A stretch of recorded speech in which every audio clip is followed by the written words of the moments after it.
arrinta faylka badda dacwada muranka badda annaga iyo Kenya nagala dhaxeeyay maantana waxaan kugu wareejiyay sidaas oo kale xog aad fara badan iyo faylal aad fara badan oo ay ugu horeyso xogta ciidanka xooga ama ciidanka qalabka sida guud ahaan ciidanka qalabka sida waxa weeye oo ugu horeeyo ciidanka xooga dalka Soomaaliyeed iyo heerarka uu soo maray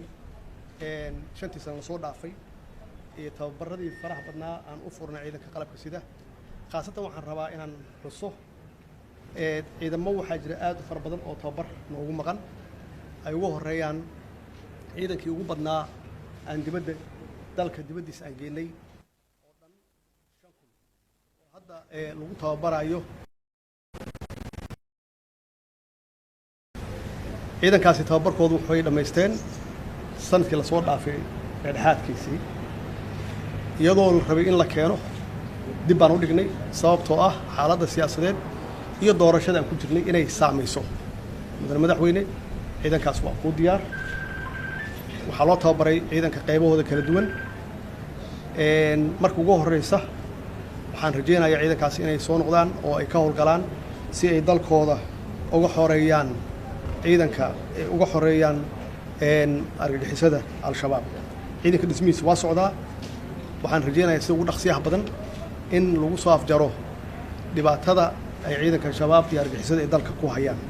waxaan kaloo aan kugu wareejiyey sida adigu igu wareejisay 5 sano ka hor aan dib kugu wareejiyey in badqabka khayraadka dalka uu intact yahay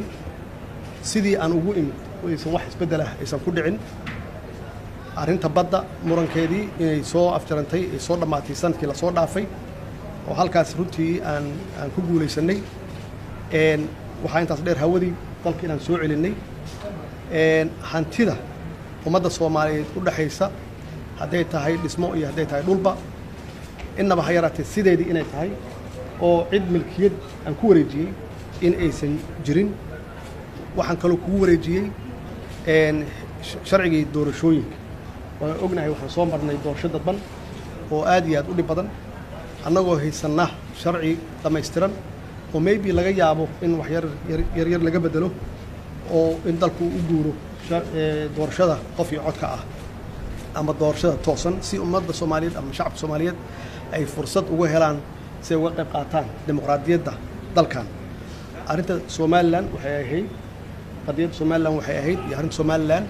wax soo jiitamayay oo madaxweynihii ka horeeyay aad ka dhaxashay adigana aan ka dhaxlay iyadana u baahan dhamaystirka midnimada ummadda Soomaaliyeed waxaan kaloo aan kugu wareejiyay codsi aan u dirnay qaramada midoobay oo aan uga qayb galayno Security Council aan uga qayb galayno oo aan xareynay codsigaas 2012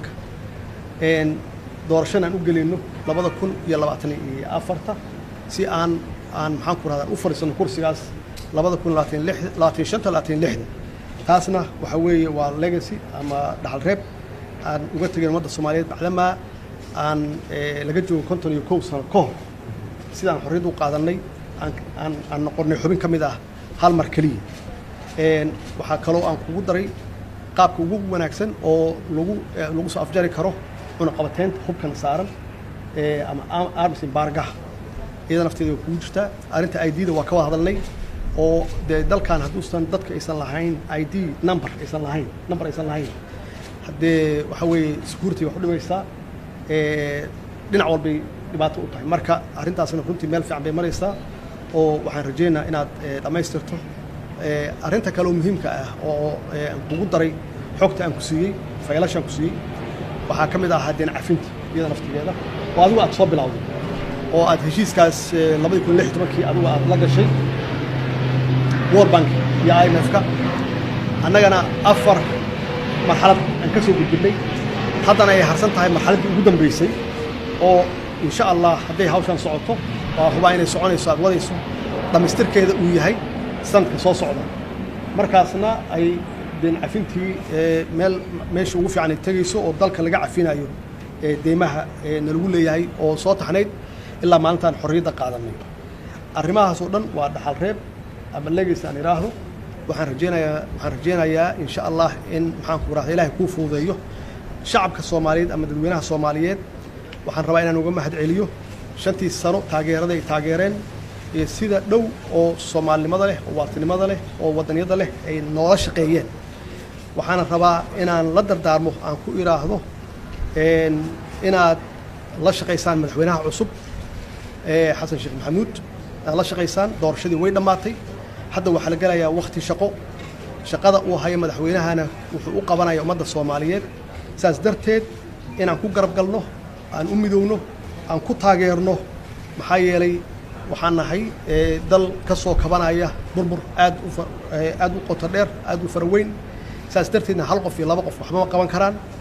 shacabka Soomaaliyeed ama ummadda Soomaaliyeed meel kasta ay joogaan inay garab ku siiyaan madaxweynuhu aniga ka ahaantayda waa ku garab taagnahay waxaan ka ballan qaadayaa inaan garab ku siiyo gacan ku siiyo heer walbaba insha Allahna waxaan ku rajaynaynaa inuu Ilaahay ku fuudeeyo